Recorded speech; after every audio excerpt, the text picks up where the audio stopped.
Une fois de plus, bonjour ma famille dans le Seigneur.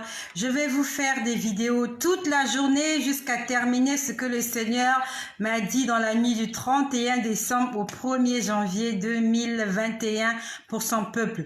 Mais avant cela, j'aimerais continuer à vous dire ce qu'il m'a dit cette nuit. Donc, après que le Seigneur m'ait montré, pour ceux qui m'ont suivi tout à l'heure, le Seigneur m'a parlé des gens qui ont fait des rêves qu'on est venu leur voler des choses. Le voleur ne vient que pour dérober, égorger et détruire. Après, le Seigneur m'a montré une personne qui est malade. Il y a une personne qui est malade, une personne d'un certain âge. Et cette personne a souffert pendant longtemps. Et pendant que le Seigneur est en train de me montrer, en fait, cette personne est allée à l'hôpital, ça n'a pas marché. Et ses parents ont pris la décision de conduire cela dans la prière. Sauf que le Seigneur m'a montré que l'endroit où vous êtes allé, ce n'est pas là-bas que la personne va trouver la guérison. Parce que je vous ai vu que là où vous partiez, en fait, c'est une congrégation où ces gens-là ont des vêtements. Ils ont une tenue spéciale à eux qu'ils portent, d'une couleur. Ils ont une tenue qu'ils portent, une tenue de couleur. Et vous êtes parti là-bas, vous êtes à la recherche de la guérison de votre parent.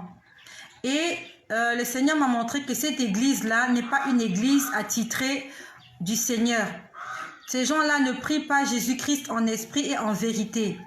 Ces gens-là, ils ont un gourou à eux. Ils ont un, on va dire, ils ont un conducteur spirituel. Voilà, ils ont un conducteur spirituel et ils croient en ce conducteur spirituel-là.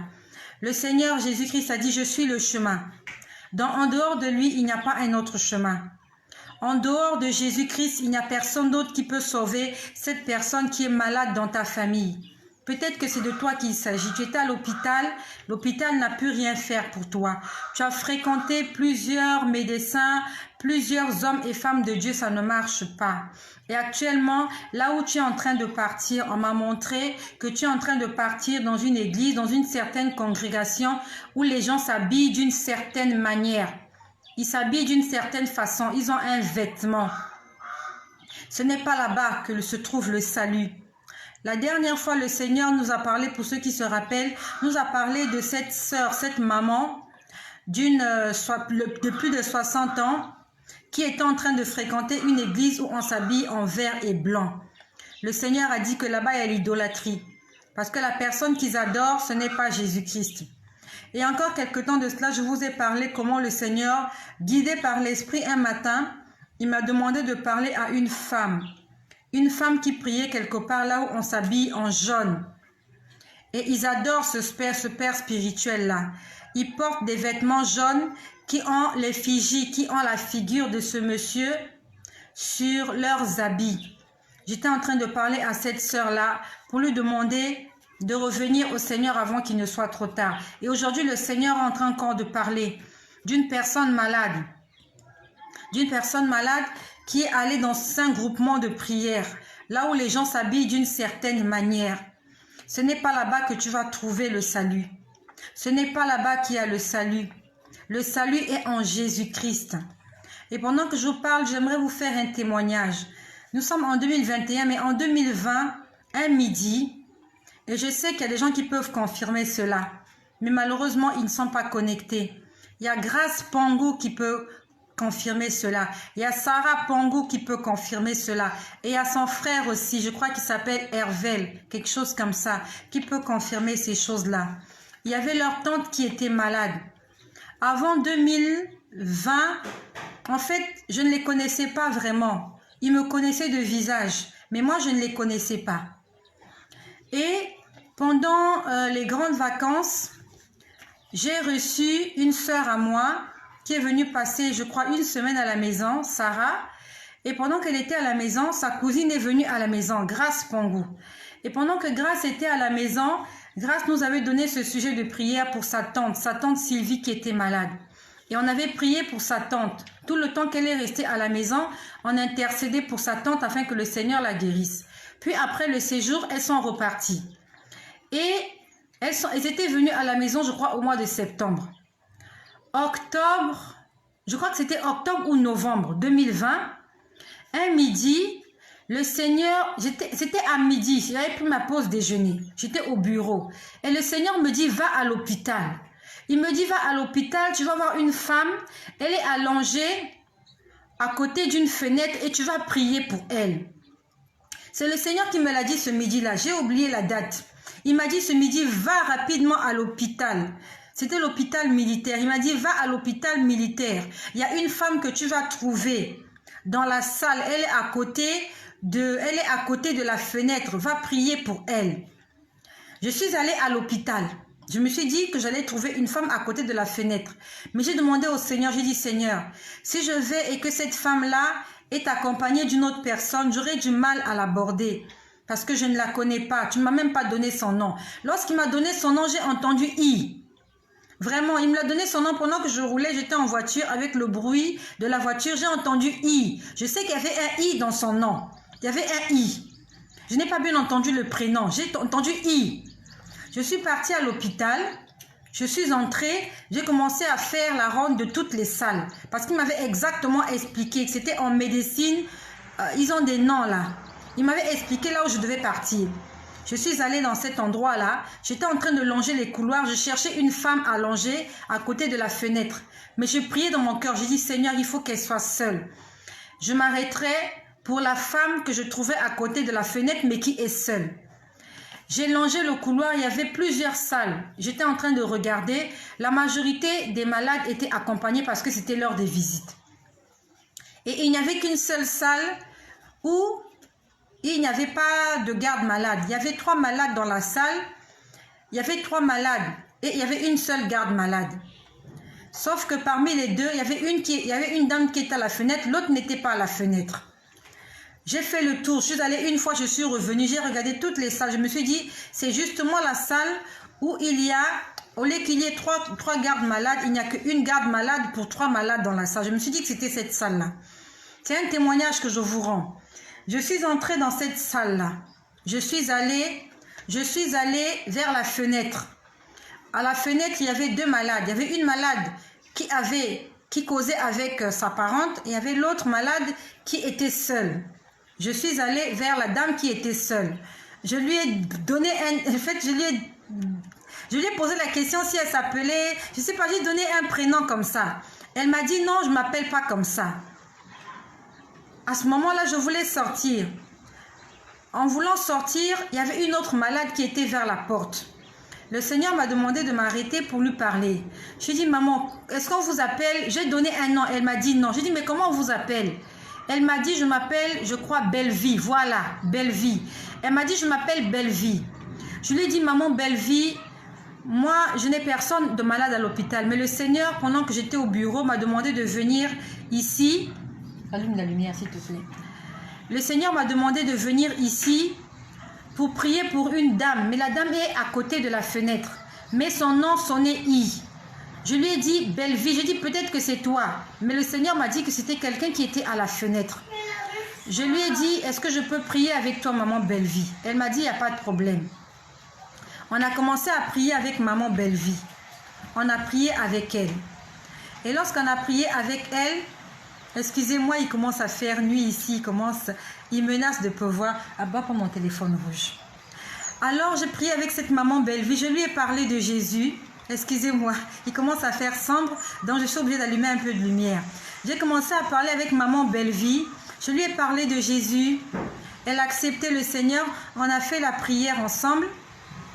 Et pendant qu'on était en train de faire la prière ensemble, il y avait la garde malade qui était à côté de la fenêtre. Elle était à côté de la fenêtre et elle est passée.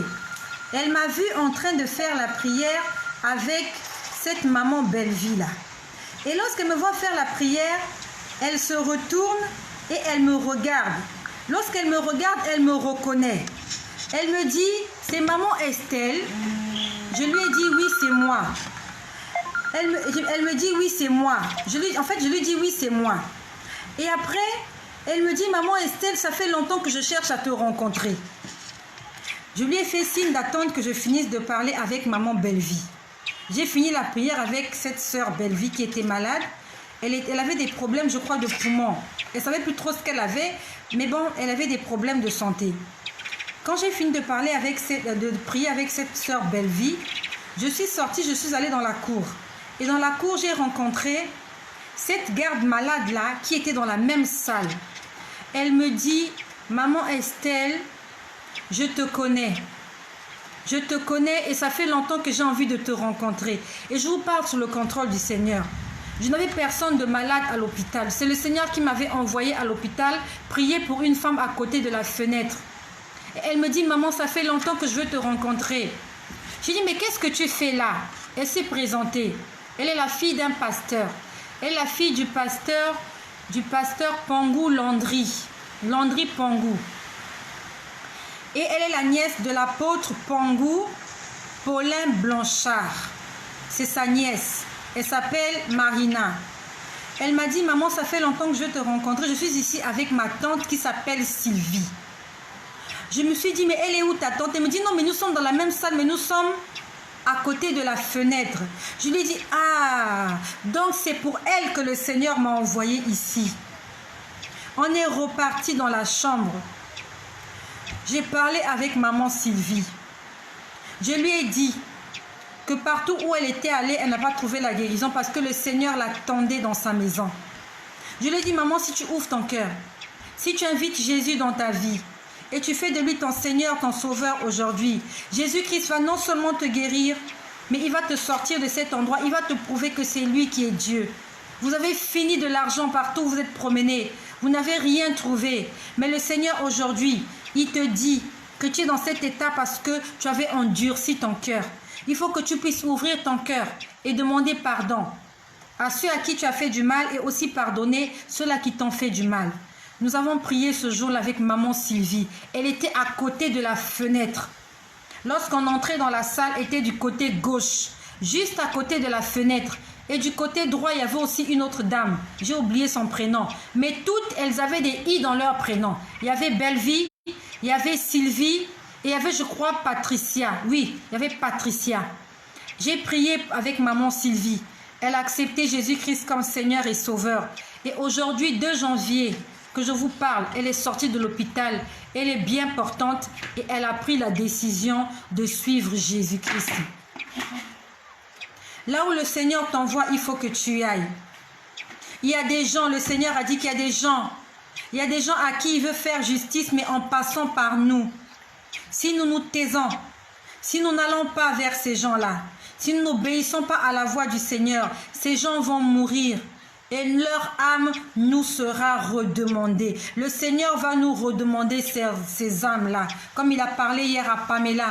Non seulement à Pamela, mais à plusieurs fils et filles de Dieu qui ne veulent pas évangéliser, qui ont honte de l'évangile, qui ont peur, qui ont l'esprit de timidité. Si je n'étais pas allée à l'hôpital ce jour-là, je ne sais pas ce qu'il serait arrivé à maman Sylvie. Mais aujourd'hui, maman Sylvie est en bonne santé. Elle est sortie de l'hôpital et c'est pour la gloire du Seigneur. Allons évangéliser. Et le Seigneur est en train de parler à une personne. Tu es en train de chercher la guérison, mais là où tu es parti, ce n'est pas là-bas. Le Seigneur t'attend dans la maison. Le Seigneur t'attend dans la maison. Béni sois-tu, ma sœur Cyrielle Kanya. Sois bénie, ma sœur. Je te souhaite une bonne année 2021. Que le Seigneur te comble de ses grâces et de ses bénédictions. Le Seigneur nous attend dans les hôpitaux, dans la rue, dans nos familles. Ne gardons pas le Seigneur pour nous-mêmes. Il a dit, je vous ai donné la nourriture, partagez-le avec les autres. Vous avez des mains remplies de puissance et de force. Utilisez ces mains pour la gloire de mon nom. Vous n'avez pas besoin d'argent pour évangéliser. Vous avez besoin de la foi, d'une foi aussi petite soit-il, comme un grain de sable pour déplacer les montagnes. Le Seigneur est en train de parler à quelqu'un qui m'a montré cette nuit. Tu cherches la guérison. Ta guérison n'est pas à l'hôpital. Ta guérison n'est pas chez les féticheurs. Ta guérison n'est pas chez les marabouts, pas chez les mamans prophétesses, mais ta guérison est auprès du Seigneur Jésus-Christ. Cherche le Seigneur Jésus-Christ de tout ton cœur. Et toi aussi qui as un parent dans la famille, ça fait longtemps que vous vous promenez. Il était à l'hôpital, ça n'a pas marché. Vous l'avez sorti de l'hôpital, vous êtes en train de chercher un endroit de prière. Invoquez le nom du Seigneur Jésus-Christ. Invoquez le Seigneur Jésus-Christ et le Seigneur va guérir votre parent. Que le Seigneur soit richement béni dans vos vies, qu'il continue à se glorifier et que l'œuvre qu'il a commencée, qu'il puisse l'achever. Au nom puissant de Jésus-Christ, exerçons le ministère que Dieu nous a donné. Nous sommes tous des disciples. Le Seigneur nous a dit hier, vous avez été sauvés pour aller sauver les autres. Ne gardons pas le salut dans nos maisons. Ne gardons pas le salut dans nos sacs à main. Mais allons dans les rues, annoncer la bonne nouvelle. Le Seigneur nous a choisis. Il nous a oints pour annoncer la bonne nouvelle, pour annoncer la libération aux captifs, pour libérer les personnes qui sont enchaînées, et les personnes qui sont démunies, qui ont besoin d'entendre des paroles qui vont les fortifier. Que le Seigneur Jésus-Christ se glorifie dans la vie de